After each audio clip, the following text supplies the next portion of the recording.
नमस्कार दोस्तों, मैं डॉक्टर रूबी बंसल। मेरे यूट्यूब चैनल पर आप सभी का स्वागत है। मेरे चैनल को लाइक करिए, सब्सक्राइब करिए और शेयर करिए और अपने कमेंट्स लिखते रहिए। जिस भी विषय पर, जिस भी कारण से आप कोई वीडियो चाहते हैं या कोई जानकारी चाहते हैं। आज मेरा एक पेशेंट काफ़ी सिक जो था, तो उसके घर वालों ने पूछा कि क्या HIV के मरीजों के मुंह से बदबू आती है, क्योंकि इनके मुंह से काफ़ी बदबू आती है। माउथ से फाउल स्मेल आना, ये किस वजह से होता है? HIV का डायरेक्टली इससे कोई लेना देना नहीं है। पुअर हाइजीन, ओरल हाइजीन की वजह से सबसे ज़्यादा माउथ से स्मेल आती है, क्योंकि अगर आप ठीक से ब्रश नहीं कर रहे हैं या फ्लॉस नहीं कर रहे हैं तो जो खाना है वो दांतों में फंस जाता है, और उसको अगर हम ठीक से क्लीन नहीं करेंगे तो वो जो है स्मेल पैदा करेगा। स्पेशली HIV के मरीजों में ही क्यों आती है? अगर वैसे नॉर्मल मरीजों में भी ये नॉर्मल लोगों में भी प्रॉब्लम हो सकती है कि सिर्फ अगर बिल्कुल ठीक हैं तो उनके मुंह से बदबू आ रही है।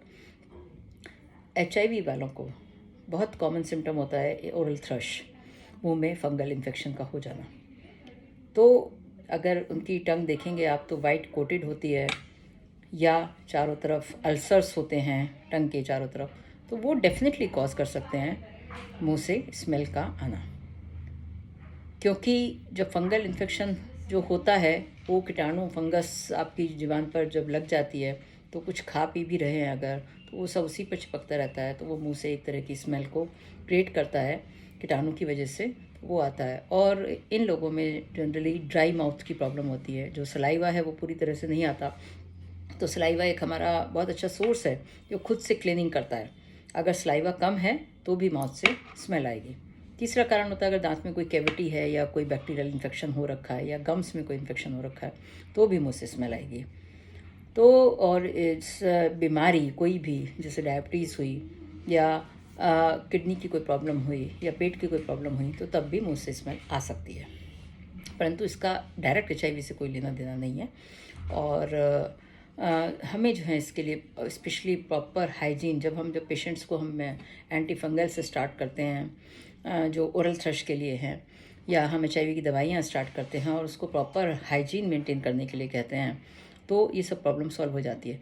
तीसरी प्रॉब्लम क्या होती है ना, जब मरीज़ बहुत ज़्यादा सिक होता है तो उसको नहाने नहीं दिया जाता है, या वो ब्रश नहीं कर पा रहा है, या वो ओरल कैविटी को क्लीन नहीं कर रहा है, रिंस नहीं कर रहा है, तो वो गलत होता है। तो सिक होने का मतलब ये नहीं है कि आप अपनी डेली रूटीन की क्लीनलीनेस को भूल जाएं। क्लीन करना, माउथ को वॉश करना, या आपको गार्गल करना, या आपने उसे ब्रश करना बहुत इम्पॉर्टेंट है, चाहे वो ओरल थ्रश है। जिन लोगों को अल्सर्स होते हैं तो हम उनको एक स्पेशली जेल देकर जो है, अल्सर्स अगर जब जब ठीक हो जाते हैं, तो अल्सर होने का मतलब भी ये नहीं है कि वो जो है माउथ वॉश नहीं करेंगे, ओरल कैविटी को क्लीन नहीं करेंगे। वो साफ़ पानी से सिर्फ और नमक डालकर भी गार्गल कर सकते हैं, या पूरा कुल्ला कर सकते हैं, या नॉर्मल पानी से अगर उनको नमक लगता है तो नॉर्मल पानी से भी कुल्ला कर सकते हैं। उंगली से जो है पेस्ट को लगाकर, अगर ब्रश लगाने से उनको दर्द होता है तो उंगली से पेस्ट को कर सकते हैं वो। या कोई भी जो अगर घर की कोई रेमेडी इस्तेमाल करना चाहते हैं, तो अगर एक लौंग खा लें तो लौंग से माउथ की फाउल स्मेल जो है ख़त्म हो जाती है।